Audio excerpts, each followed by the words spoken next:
On the morning of January 31st, 2007, the Boston Police Bomb Squad responded to a call regarding a rather suspicious device. Upon examination, the police noted resemblances to an improvised explosive device, pointing out the power source, circuit board with exposed wiring, and electrical tape.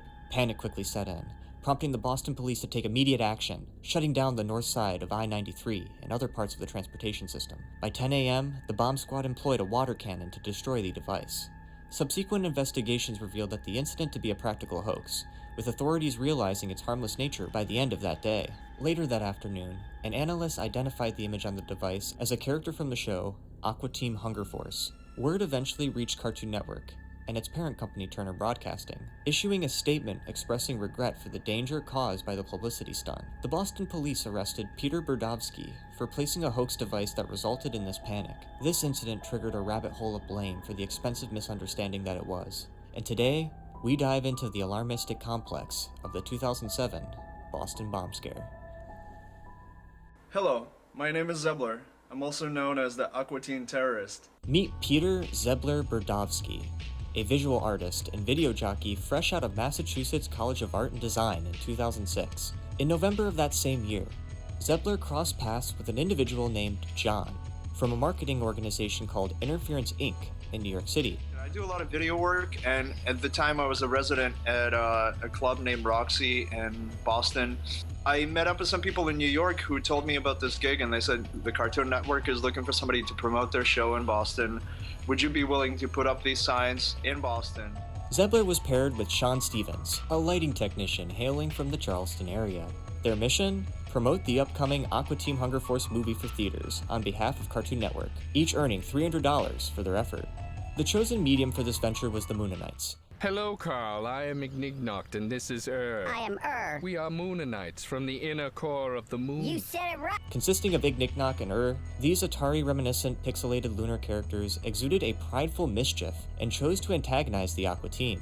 So one interesting fact was that these two were supposed to be ghosts of the E.T. New Mexico landfill site. In a 2020 interview, Dave Willis stated, "Do you know that urban legend? I think it's actually true. How Atari made too many of those 2600 cartridges for E.T. because they were so bayoued by the box office, but so that they didn't crash the market, they had to destroy like over 1 million of these cartridges. They buried them out in the desert in concrete, and that's what the Mooninites were originally based on.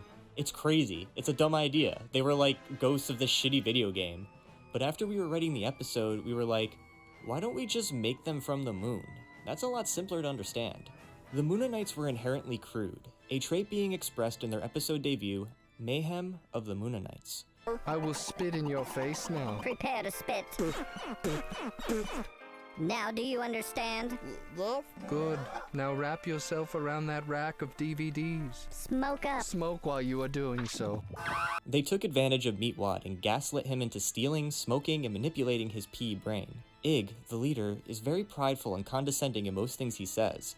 And is, as the wiki describes, a hyperactive trash-talking tag-along, where his main trait is basically just yelling profanity and agreeing with Ig. The chosen devices for the promotional stunt were Jimmy-rigged light brights, fashioned in the likeness of the Mooninites. Powered by 4D batteries had intricately connected wires that linked the lights to the power source. Additionally, each device boasted a magnetic base, enhancing its versatility and enabling it to stick to specific surfaces throughout the city.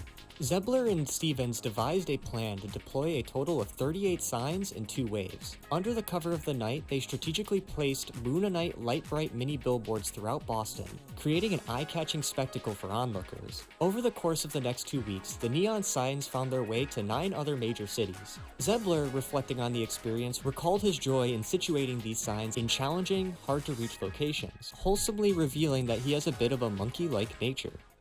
January 31st. 2007. Just before 9 a.m., a passenger of MBTA raised a question about an ominous object affixed to a beam supporting the highway over Sullivan Station. Responding to the report, the police deemed the device as suspicious, leading to the closure of I-93 North for about an hour. The gravity of the situation prompted the involvement of a state bomb squad, which utilized a water cannon to detonate the sign at 10 a.m. Describing the situation, then Attorney General Martha Coakley conveyed the message that it had a very sinister appearance with a battery behind it, and wires. The tension escalated as the Longfellow and BU bridges were subsequently closed due to the discovery of more suspicious devices. By 1 p.m., additional reports surfaced downtown at the intersection of Stewart and Charles Street, prompting further cautionary closures. Amidst the unfolding alarmism, Zebbler became aware of the bomb threat in the city and swiftly grabbed his camera and headed towards Sullivan Square to capture the officers in the process of removing the device. It wasn't until later that he finally discovered that the device that they were taking down was the one that he placed as part of the promotional stunt. Upon realizing this, he returned home and informed Interference about the situation. Assured that he acted appropriately, Zebbler was instructed to keep quiet about the stunt, and Interference would take care of the rest. They did this by in turn notifying Cartoon Network, and eventually Turner Broadcasting. And then it took them a really long time to actually get in touch with the Boston authorities. Right, and meanwhile, there's all sorts of police that were trying to figure out who put it up, and they found me in Arlington. And in my head, you know, I didn't really do anything wrong, so I was just gonna, my theory was cooperate and just tell them everything, and everything is gonna be fine. So Turner Broadcasting promptly issued an apology, and subsequently, warrants were issued for the arrest of Zebbler and Stevens, and they were finally booked for their actions. The mayor at the time, Tom Menino, condemned the actions of the two individuals, expressing so much outrage. Why did they get in touch with us then? Why did they wait till 5 o'clock this afternoon, the first time we found out? He emphasized that the revelation about the hoax came only after Turner sent a communication via fax to City Hall at 5 p.m. Menino considered the post-9/11 world and deemed the use of such guerrilla marketing to be outrageous and declared his readiness to pursue legal action against Turner Broadcasting and its affiliates. You have these two gophers who was arrested last night. The people who should pay for it are the people in the boardrooms. They're the ones who should pay for it, not these two young men who are trying to make extra money.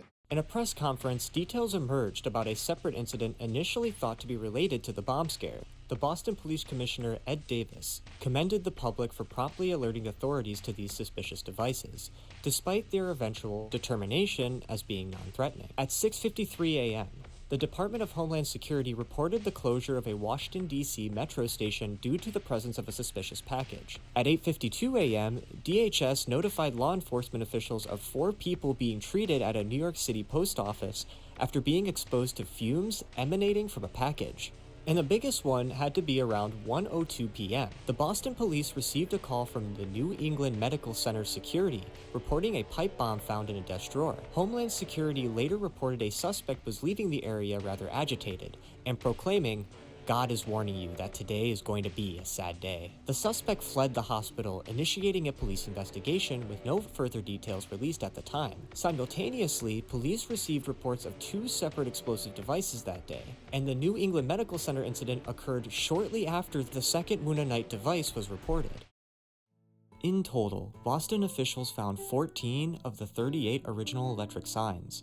Surprisingly, other major cities had a notable lower count, with NYPD finding only 2 of these devices and Los Angeles reporting none during their entire search. This was due to the fact that people took this as an opportunity to find these devices themselves and either keep them as collector items or just straight up sell them on eBay. But on February 1st, Turner Broadcasting took the responsibility for the guerrilla marketing campaign, as Turner spokeswoman Shirley Powell clarified their intention. "We were simply promoting a television show. If we had ever perceived this to be something threatening safety, we would have never proceeded with it." Turner Broadcasting also instructed the marketing company to decide device placements and emphasize the visibility towards young men, which is Adult Swim's target audience. Meanwhile, the firm that hired the individual's Interference adopted a media avoiding strategy, with Chief Executive Sam Ewen remaining unresponsive to calls and emails.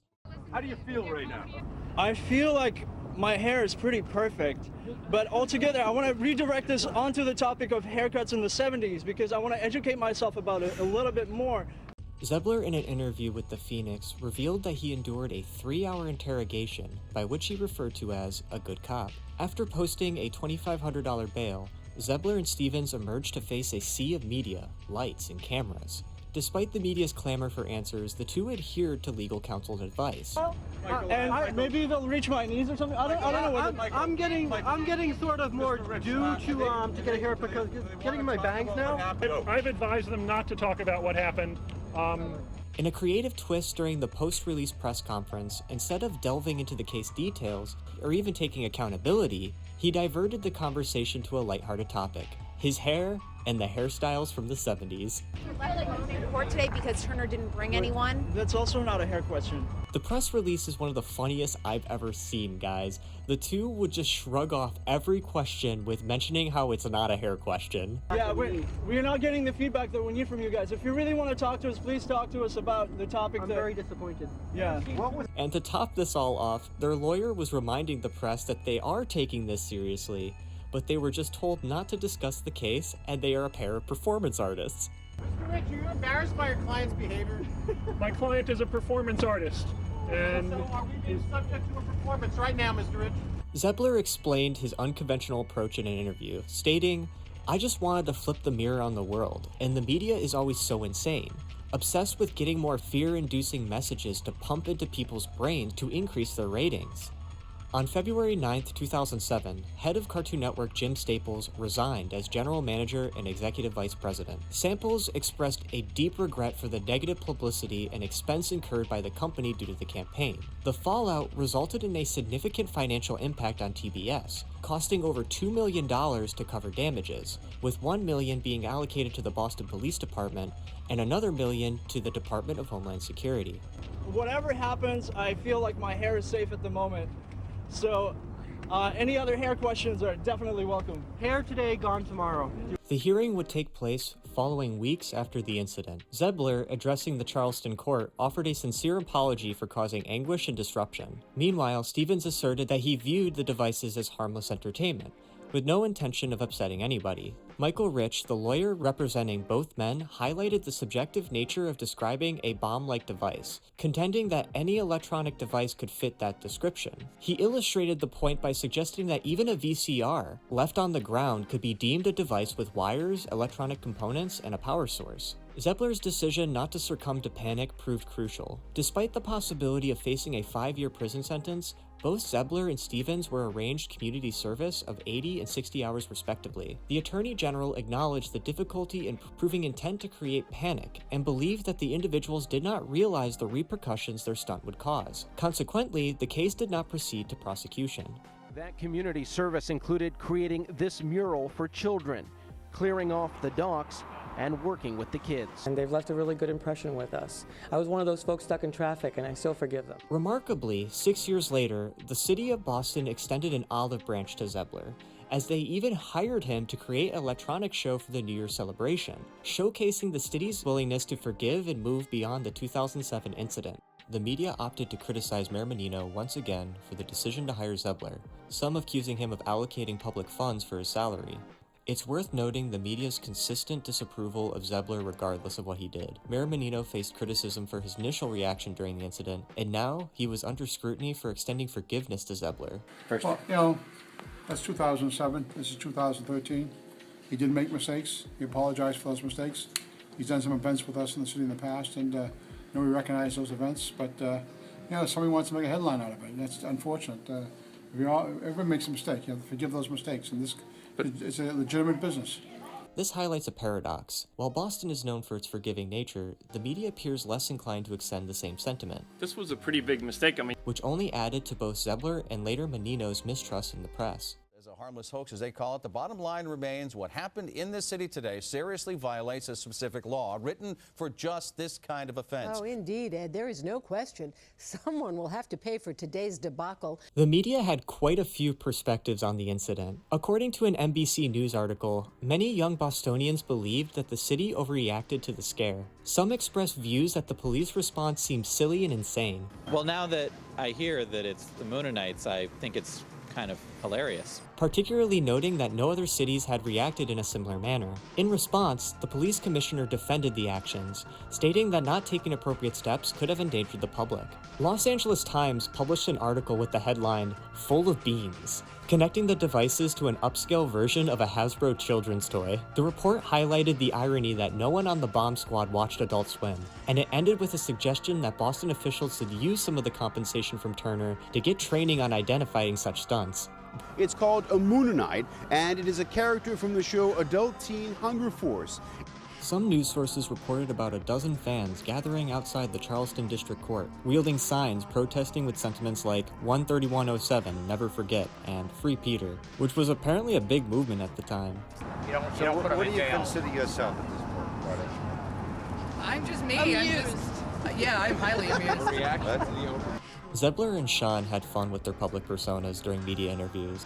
Love breeds love and fear breeds fear. We really need to decide as a country which one we want more of. As a country right now, we're completely full of fear, and that is it's not going to serve us in trying to create a peaceful world. Projecting an image of warmth and sincerity, their unique approach involved infusing sort of a sense of lightheartedness by playfully engaging with the press. It's such a beautiful day to be outside. I think you should all enjoy that. Do you feel like you learned a lesson? Coupled with thought-provoking speeches addressing the prevalent theme of fear in post-9/11 America. Clearly talk to each other and try to resolve it once and for all so we can not be afraid for our lives and not look. One particularly notable instance I want to mention was their appearance on G4's Attack of the Show. But we really wish that the whole world would snap out of it and somehow just talk to each other and figure out what's wrong with everybody and not be afraid of things anymore. I think we just need to celebrate love, celebrate life, and celebrate joy, and try and breed as much of those things as we can, and try and stop breeding fear, because fear just isn't going to get us anywhere in the long term. During this memorable interview, they dressed in fuzzy pink complemented with lime green accents. Zebbler in particular delivered a powerful message advocating for peace and combating fear. We will keep fighting for peace, and we will keep fighting for keeping people unafraid. In a comical turn of events, on February 28, 2007, Boston police received another call about a suspicious device in the financial district. The device, a green box chained to a no parking sign, was blown up, only to be revealed as a harmless traffic counting device. On March 1, 2007, Senator Edward Kennedy introduced Section 735, the Terrorist Hoax Improvement Act of 2007, proposing amendments to extend the prohibition against conveying false information and hoaxes to any federal crime of terrorism. The bill never came to vote. And lastly, and most importantly, an Aqua Teen Hunger Force episode titled Boston from Season 5 was produced as the creators' response to the bomb scare. Alright, just wedge yourself in that dark corner. This is prime real estate. But Adult Swim canceled it to avoid further controversy. The unfinished episode later leaked online in January of 2015. And why are we here? Why Boston? Synergy! Oh yeah. The episode was about Master Shake and Frylock taking Meatwad to Boston to advertise him for an online auction, where they had Meatwad sit under an overpass with wires and lights. This unfinished episode was satirically make fun of Boston and Baltimore stereotypes. It's a freaking light! Light! I wanted this video to stick out from other videos covering this topic, so I decided to explore the concept of collective behavior. Collective behavior encompasses the spontaneous and unstructured actions of a group of individuals who, temporarily sharing common interests, emotions, or behavior, respond to a specific event or stimulus in an unplanned manner. This phenomenon takes on various forms, including crowds, riots, panics, fads, and social movements. In the Aqua Teen Hunger Force bomb scare incident, collective behavior is unmistakably observed in the reactions of both the public and the authorities in the perceived threat. The misidentification of the LED Mooninites as potential explosives triggered a collective response, marked by fear, confusion, and concern among individuals. This communal reaction resulted in a widespread panic and prompted a series of actions by law enforcement and emergency services. Gag that someone somehow shimmied his way up there and put this bright light thing up there, and we all just kind of laughed about it, but we're all a little upset because you're defacing the Fenway Park. But so what does this mean? U.S. sociologist Robert E. Park coined the term and mentioned that it's not just a collective, but also that a specific impulse or a response triggers a shared attitude or a collective mindset. In regards to the bomb scare, the impulse at play was fear, the post-9/11 security climate, that led to a distinct generalized belief that this specific toy was an unforgivable sick joke. Performance artists with their own agenda. Explosives somewhere. There should have been some kind of warning. These people should absolutely get jail time. Next, 50% of you voted that both Turner Broadcasting and the two suspects in the case should be held responsible. So why did this only happen in Boston? Sociologist Neil Smeltzer added to the definition of the word, referencing that the impulse is perception-based. Without any individual or stimuli to trigger that viewpoint, then collective behavior won't occur, as it didn't in every other city.